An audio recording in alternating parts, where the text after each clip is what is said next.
আসসালামু আলাইকুম। আজকে আমরা আসলাম বিএমইটির অফিসে। আমরা বিএমইটির অফিস ছাদের উপরে আছি। তো এখানে 22টা এসি আমার ছাত্রদের নিয়ে, এই যে ওরা যারা আমার এখানে ক্লাস করতেছে, তো তারা এখানে প্র্যাকটিক্যাল কাজগুলো কিভাবে আমরা করি। আমরা 3 টনের 3 ফেজের একটা এসি চেক করতেছি। এখানে সবগুলো এসি চেক করবো, কোনোটার কম্প্রেসার খারাপ, কোনোটার গ্যাসের সমস্যা, কোনোটা সার্ভিসিং লাগবে। এই যে আমাদের এখানে ছাত্ররা আসছে, ওরা অলরেডি এখন কাজ বুঝে এবং করতে পারে। গত 1.5 মাস 2 মাস ধরে কাজ শিখতেছে। তো এখানে আমরা একটু দেখাই, আমরা 3 ফেজের মোটর দেখে কোনো প্রকার ভয়ের বা আতঙ্কের কোনো কারণ নাই। তাহলে আমরা বলছিলাম যে 3 ফেজের যে মেন লাইন থেকে ডাইরেক্ট সার্কিট ব্রেকার থেকে এই যে দেখো কানেক্টর থেকে ডিরেক্ট কোথায় চলে আসলো, ম্যাগনেটিক কন্ডাক্টরে। এইখানে কিন্তু 3টা ফেজ লাইন দেওয়া আছে, কিন্তু এই সুইচটা কন্ট্রোল করতেছে কে? ইনডোরের যে সার্কিটটা, এই যে ইনডোরে কিন্তু লাইন কটা গেছে 3টা, মানে ইনডোরের ভিতরে একটা ফেজ, একটা নিউট্রাল, আর একটা হলো রিটার্ন ফেজ, যেটা শুধুমাত্র এই ম্যাগনেটিক কন্ডাক্টরটাকে কি করবে? অন অফ করবে। এখানে এই এসিতে হাই প্রেসার কাট আউট বা লো প্রেসার কাট আউট দেয় নেই। এখানে তোমরা ছোট ছোট এসির মধ্যে যে সার্ভিস বাল্বগুলো দেখো,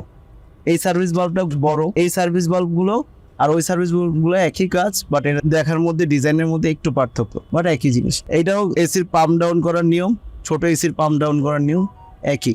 এই যে কম্প্রেসারটা, এই কম্প্রেসারটাকে বলা হয় স্ক্রোল টাইপ কম্প্রেসার। এর বডিটা প্রায় রোটারি কম্প্রেসারের মতোই, কিন্তু এর সাথে কোনো অ্যাকুমুলেটর নাই। এই কম্প্রেসারের অ্যাকুমুলেটর থাকে তার পাশে। অ্যাকুমুলেটরের কাজটা কি আমরা বুঝি কিনা? অনাকাঙ্ক্ষিত তরল হিমায়ক কি করে? বাষ্প করে দেন এটা কম্প্রেসারে প্রেরণ করে। কম্প্রেসারের নিচে একটা হিটার দেখা যায়, যে এটাকে বলা হয় ক্র্যাঙ্কেস হিটার। ছোট ছোট এসি দেখছি একটা ফ্যান মোটর থাকে, এটাতে কয়টা দেওয়া আছে? মানে কন্ডেন্সারটা বড় দেখে এর বেশি তাপ হয়, বেশি তাপ বের করতে হয়, ঠিক না? এই এসির কাজগুলো করতে গিয়ে আসলে ভয়ের কোনো কারণ নাই। যে এগুলো এসির কাজ, ছোট এসির কাজ, বড় এসির কাজ, সবগুলো কাজই এক। শুধু বুঝতে হবে যে আমাদের প্রত্যেকটা কাজ ভিন্ন ভিন্ন করে আগে বুঝে নিতে হবে। কোন যন্ত্রটা কি কাজ করতেছে, এখানে এটার কি কাজ করতেছে, এটার কি কাজ করতেছে, এগুলোর কি কাজ করতেছে, প্রত্যেকটা কাজ আমরা বুঝে নিব। এগুলো আমরা ক্লাস থেকে সলভ করব এবং কাজে এসে যেন আমাদের এগুলো বুঝতে কষ্ট না হয়।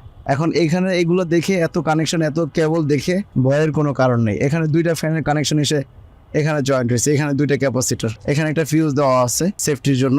আশা করি আমরা ক্লাসের মধ্যে এগুলো ড্রয়িং এর মাধ্যমে বোঝাবো। আর এখানে যে এসির যে ডায়াগ্রামটা আছে সেগুলো, তারপরে যে এখানে যে এসি গুলো আছে এগুলোরও মধ্যে ওই এসি যেটা, ওটা কম্প্রেসার খারাপ।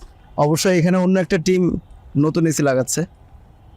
তো এই যে এসিটার সেদিন দেখলাম 72 এমপিএন ছিল। হ্যাঁ, তো সরকারি অফিস আসলে এগুলো যত্ন করার মতো তেমন কেউ নাই। ওই দেখা যায় যখন এসি খুব নষ্ট হয়ে যায় তখন মূলত এসে ঠিক করতে হয়। এছাড়া কেউ যে বাৎসরিক মেনটেনেন্স বা ইয়ে করা, সেগুলো আসলে খুব একটা করা হয় না। ওই গ্যাস ঠিক আছে। We are from Probation